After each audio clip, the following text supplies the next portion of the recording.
y'all, it is Paula with Hillbilly Orchids. Welcome back to my channel. Hope everybody's having a fantastic week. It is the week. Yes, and we are going to talk about the Miltoniopsis today. Normally, this is what it looks like when we're doing the weekend walk around. My boys went out. My boys went out with Mommy. Mommy's not in the bedroom with them. Oh my gosh. Anyways, I was requested to do a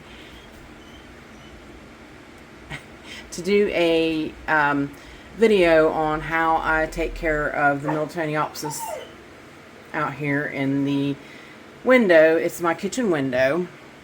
The morning sun comes up over here on this side. Excuse the bugs. That's what those are there for, and they're catching lots of bugs. So this all gets morning sun, and then above here I have two grow lights that hit these guys from the back side during the day. So hold on, guys, let the babies back outside. I'm sorry about that.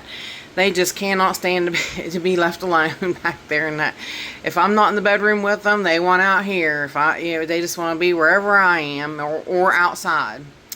So, anyways, at any rate, I was asked to do a how I take care of the Miltoniopsis out here in the grow space, and a couple of things that I did miss during weekend walk around is found a spike that was stuck a little bit on Lillian Nakamoto. I told you it wouldn't be long, she'd be popping up there. And we've got one there on Nellie Eiler. So yay! I just did repot her too.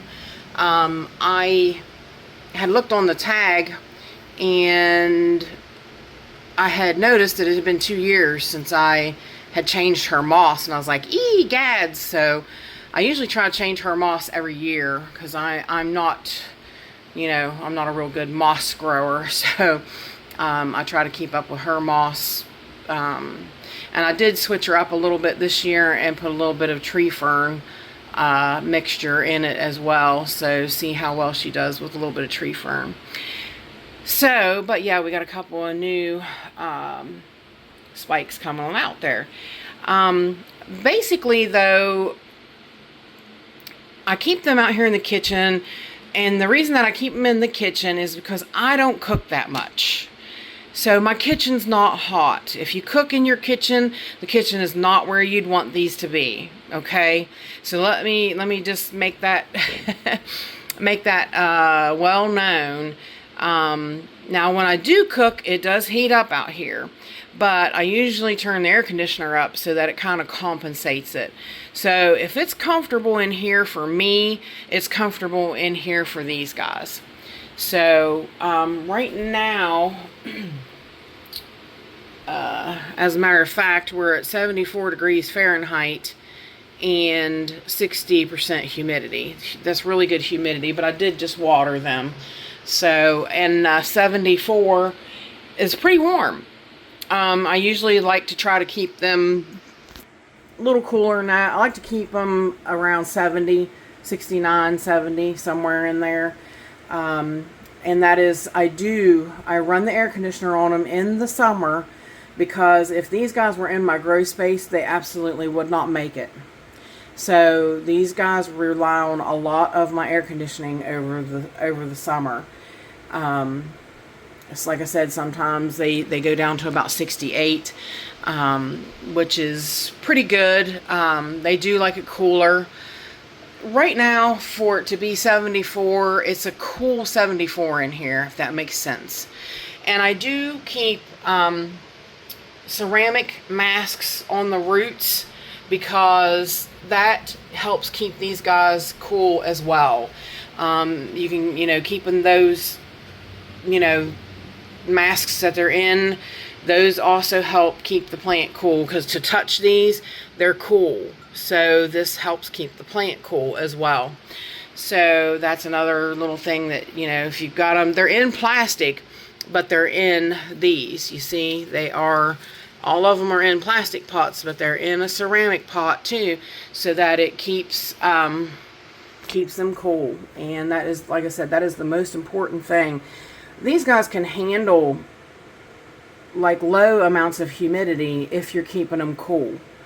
And having them out here in the kitchen, being able to use the sink on them, keeps me keeping them moist most of the time. Now I don't keep them salt and wet or anything, but I do rinse these guys a couple times a week since they're sitting here in the kitchen. That fan, I have a little fan up there in the window that does dry them out, and that little fan, you know, dries them up, and I have to add, you know, tap water or something back to them to wet them back again. And normally that's what I do. I just flush them through with tap water, and, you know, until I do their flush. When I do their flush, I use CalMag and sea kelp to flush, you know, flush them through. But yeah, basically that's it. Basically, I just keep these guys cool. That's the main top priority, and they get good light. They get, most of their light is from the morning, from probably from daybreak till about 11, 12, somewhere in there, 11 to 1 probably, I'll say. Then they get a lot of backlighting, because by that time the sun's above the house, and, you know, it doesn't get nothing but just bright light because they're sitting on the windowsill. So, but, and as you know, most of mine don't have any issues in blooming.